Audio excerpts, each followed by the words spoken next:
அப்படி எல்லாம் இருந்தாலும் இப்படிப்பட்ட ராஜ சபையிலே இன்னைக்கு நாடகம் என்ன தெரியலம்மா. இவ்வளவு நேரம் ஆடுறது தெரியலன்ற ஒண்ணு கூட போனமா மறந்து போய். கண்ணம்மா என்ன காசு? அதே டீ ஒண்ணு கொடுக்குறாங்க. நான் தான் வேண்டான்னு போட்டேன், கோமாளி வேண்டான்னு போட்டான். இந்த மாதிரி நாமளே குடிச்சுக்கலான்னு பேசுறேன். கண்ணம்மா இப்படிப்பட்ட ராஜ சபையிலே நாடகம் அரங்கேற்றம் என்ன தெரியுமா? என்ன? ஸ்ரீ மகாபாரதம். பாரதத்தில் ஒரு பாகமாக விளங்கக்கூடிய 8ஆம் நாள் யுத்தம். 8ஆம் நாள் சண்டை. உண்மைதான். அதாவது அரவான் அலுபூஜன் சண்டை. அரவான் அலுபூஜன் சண்டை. உண்மைதான். இப்படிப்பட்ட நாடகத்துல நான் வந்தேனே. நான் யார்? என் பேர் என்ன தெரியுமா? சொல்லமா.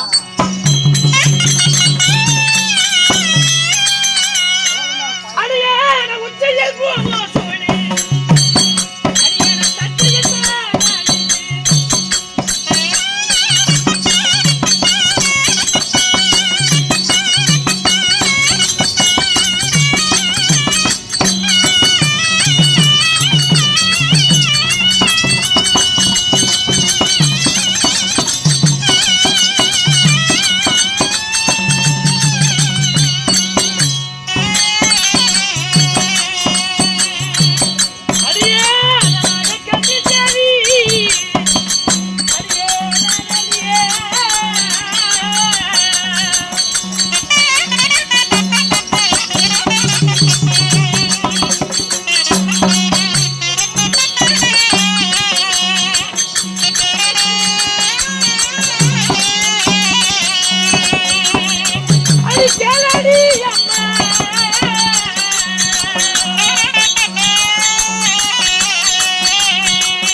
கண்ணம்மா நக்கா எங்க பேசிட்டு தன்னா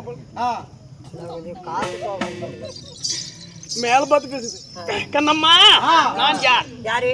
அதாவது அர்ஜுனா மறையேறி பூவா போட போறாரு மேல பார்த்துக்கிட்டு. இந்த உலகமோ அதாவது 14 உலகத்துல 14 உலகங்கள். இதுல அதுல பாதாள லோகத்தில் வாழ்ந்து வரக்கூடிய நாகலோகம். பாதாள நாகலோகத்திலே வாழ்ந்து வரக்கூடிய அதாவது உலகத்தில் நாக கூட்டத்திற்கெல்லாம் தலைவராக விளங்கக்கூடிய நாக இனத்திற்கெல்லாம் தலைவராக விளங்கக்கூடிய நாகராஜன் என் தந்தையார். நாகராஜ மன்னன். உண்மைதான். தாயாரு? என் தாயாரோ கௌரி மாதா.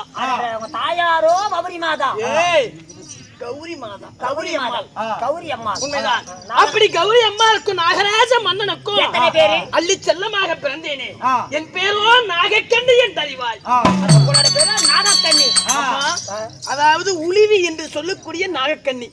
என்னம்மா உளிவி என் வாயில வராதா? நான் உளிவின்னு சொன்னா பொட்டிக்கார ஊம்பின்னு சொல்லி அப்படி கிடையாதம்மா. நான் நிலத்திலே ஊர்ந்து செல்வதால நிலத்துல ஆமா எனக்கு உளிவி என்ற பெயர். நிலத்திலே ஒரு நாள் உளிவியா? ஆமா. உடல் எல்லாம் நாகமாக இருந்தாலும் முகம் மட்டும் பெண்ணு உடையதா இருப்பதால நாகம் பாதி பெண் பாதி இருப்பதால் எனக்கு நாகக்கண்ணி என்று பெயர் வைத்து கண்ணம்மா சீரும் சிறப்பாக வளர்த்தி வாலிபம் செய்து நான் யாரை திருமணம் செய்தே தெரியுமா? உனக்கும் கல்யாணம் ஆகி போச்சியா? பறவைங்களாம் ஜோடி ஜோடியா ரெடி பண்ண மாட்டேன். நானும் அந்த முட்டைக்கண்ணெல்லாம் எங்க போறேன்? அனாமத்தான் நிக்கிற மாதிரியா? 2-3 இருக்கு வேணா வச்சுக்கோங்க. ஐயோ அது வேண்டாம். கொள்ளக்காரன் ஜாயின் பண்ணி. ஐயோ அவனுக்கு இது ரத்த குணமாயா? கண்ணம்மா அப்படி நான் யாரையும் மாலையிட்டேன். என் கணவர் யார் தெரியுமா?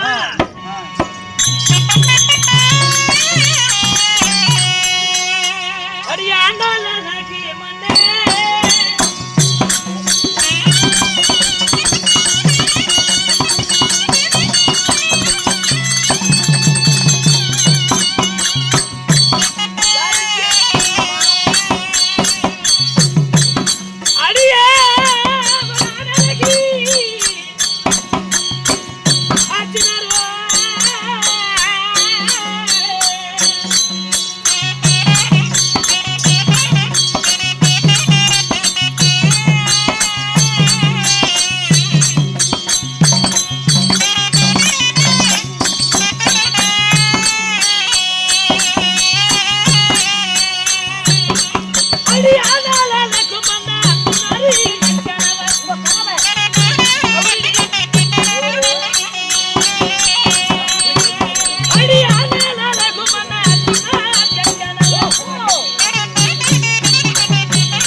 நான் யாரை மாறிட்டேன்?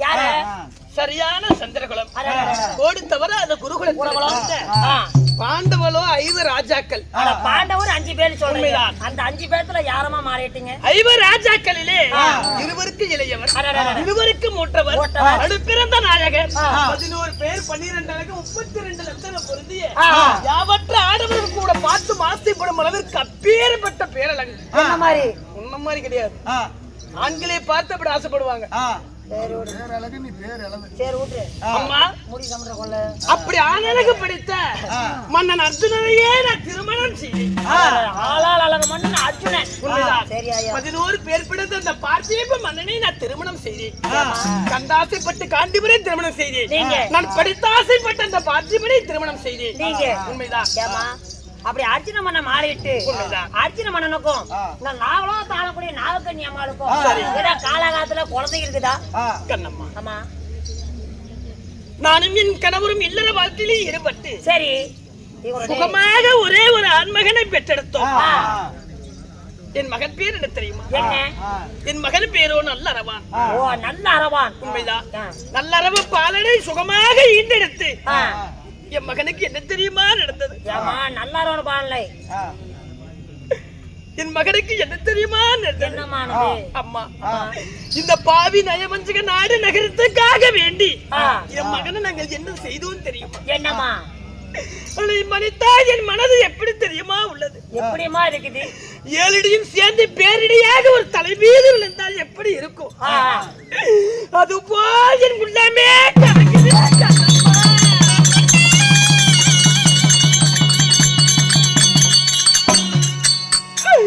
ஐயோ, அந்த மண்ணுக்கு அம்மா நாங்க ஆசைப்பட்டு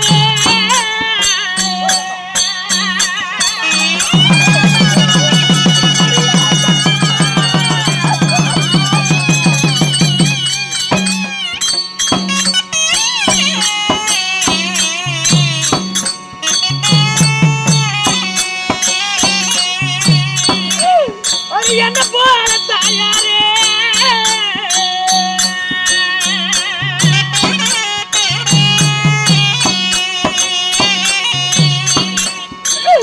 ஐயோ, என் மகனையோ அச்சனை பறி கொடுத்தே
ஐயோ எனக்கு தங்கார் உடி சூரி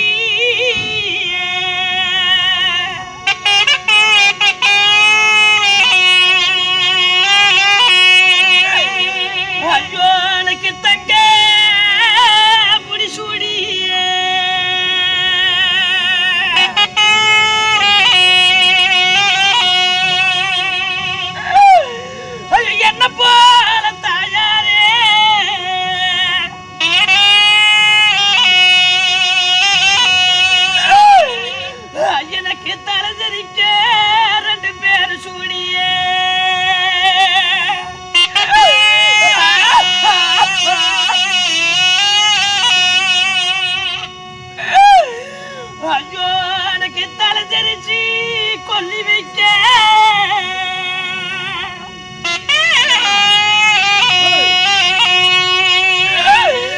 ஐயோ எனக்கு தலை தெரிச்சு கொல்லி வைக்க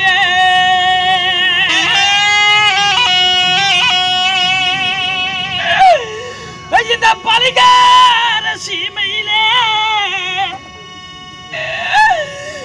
எனக்கு தலைச்சு பல்ல பஞ்சமாச்சு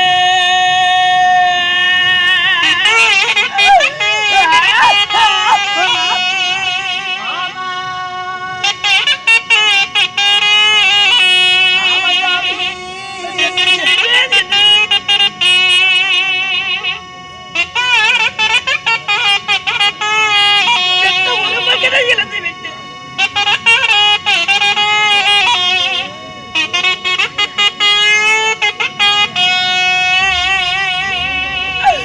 எனக்கு பொண்ணு முடி சூடி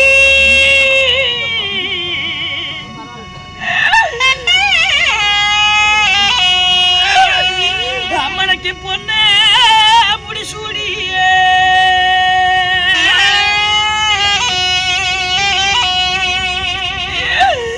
அந்த பாவம் செஞ்ச ராத்திலே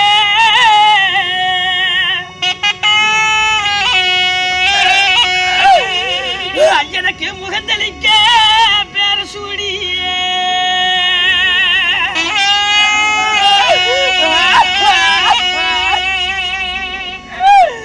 ஐயோ எனக்கு முகந்தளிச்சு கொல்லி வைக்க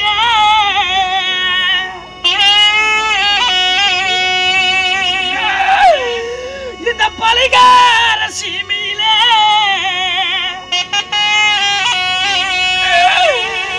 எனக்கு ஒரு முகத்து பிள்ளை பஞ்சமாச்சு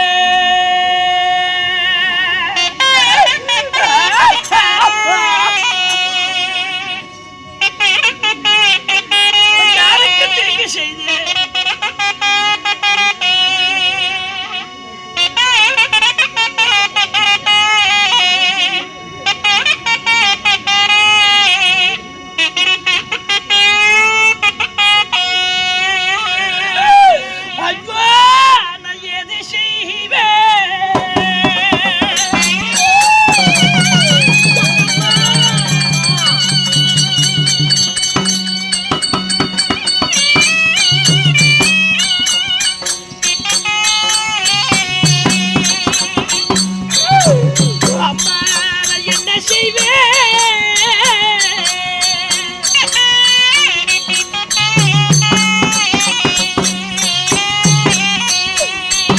எனக்கு இந்த விதி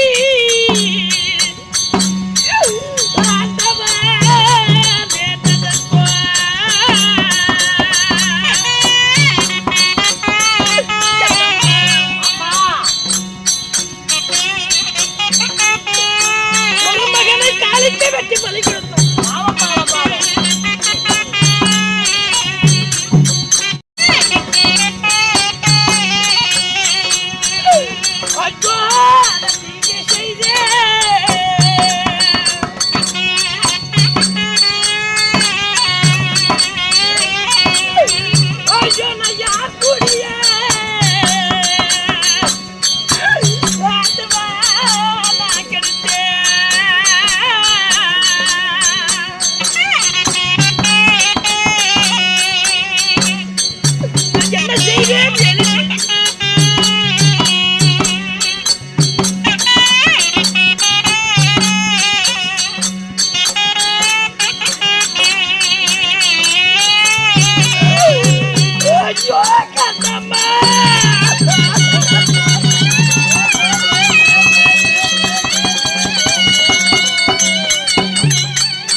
பாண்டவர்களுக்கும் கௌரவர்களுக்கும் சரிநிகர் போர்க்களமாக ஏற்படலாது சொல்லி சரி மாயனோட அருளால 18 நாள் யுத்தத்தை உண்டு செய்து அந்த 18 நாளும் இந்த பாண்டவருக்கே வெற்றி வரணும் அப்படின்னா எங்க அண்ணார் மாயக்கண்ணன் சொல்லு வார்த்தையை கேட்டு என் மகனாகப்பட்ட நல்லறவானை பலி கொடுத்தா இந்த பாண்டவர்களுக்கு வெற்றி என்று சொல்ல கண்டிப்பாலும் இந்த பாலா போன மண்ணுக்காக ஆசைப்பட்டு கொஞ்சம் கூட மனம் இறங்காதே இந்த தாயார் சிரம் பிடிக்க தந்தையார் சிரம் மறுக்க பெற்ற மகனன்னு கூட பார்க்காமல் காளியம்மன் கோவிலை வெட்டி பலி கொடுத்தமே.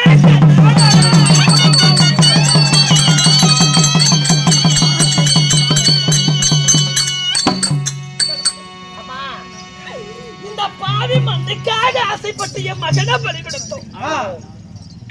இந்த பாலாப்பான சொத்து சுகம் வேணும், இந்த பாண்டவர்கள் வெற்றி பெற வேண்டுமானால் என் மகனை வெற்றி பலி கொடுத்த இந்த பாண்டவருக்கே வெற்றின்னு சொல்ல அண்ணாரு சொல்ல இந்த பாவி கொஞ்சம் கூட மனம் இறங்காம பெற்ற மகனுன்னு கூட பார்க்காம என் மகன் அன்னைக்கு வெட்டி பாரத போல்கிறதுக்காக துவக்கம் செய்வதற்காக என் மகனை வெற்றி பலி கொடுத்தோம். அம்மா எந்த ஒரு தாயாவது செய்வாளா? செய்ய மாட்டாங்க. கணவருக்காக வேண்டி என்னடா செய்யுதுன்னு அன்னார் வார்த்தை கேட்டு கொஞ்சம் கூட யோசனை இல்லாமல் நானும் சரின்னு சொல்லிட்டேன். மகனை வெட்டி பலி கொடுத்து பாரத போர் உண்டு செய்து இன்றோடு 7 நாள் விடுதி விட்டது விண்டோ இட்டாத நாள் இன்னைக்கு. சரி, மகனிடத்து அன்றாடம் அழுவாத நாள் கிடையாது, நேரம் கிடையாது. என்ன செய்தானோ எப்படி சத்தாவும் பொழுது என்ன நினைத்தான் கூட தெரியல. இந்த தாயார் இருந்திருந்த நான் விட்டு விட்டேன். என்னடி செய்வது? கரியை தொலைக்க காவியரை நீந்தலாமா, விதியை தொலைக்க வேந்தலாமா? படுமிதி வந்து விட்டால் படுமிதி பட்டுதான் ஆக வேண்டும். நமக்கு வந்து விதி இவ்வளவுதான மனசனை நினைச்சு என் மனதை நானே ஆறுதல் செய்து கொண்டு இந்த நாகலோகத்தில் வாழ்ந்து வருகிறேன். இருந்தாலும் ஓடி வந்தா என்ன காரணம்? அது சீக்கிரம் உங்க மன்னவரே வந்து கொண்டிருக்கிறார். யாராவது வருகிறார்?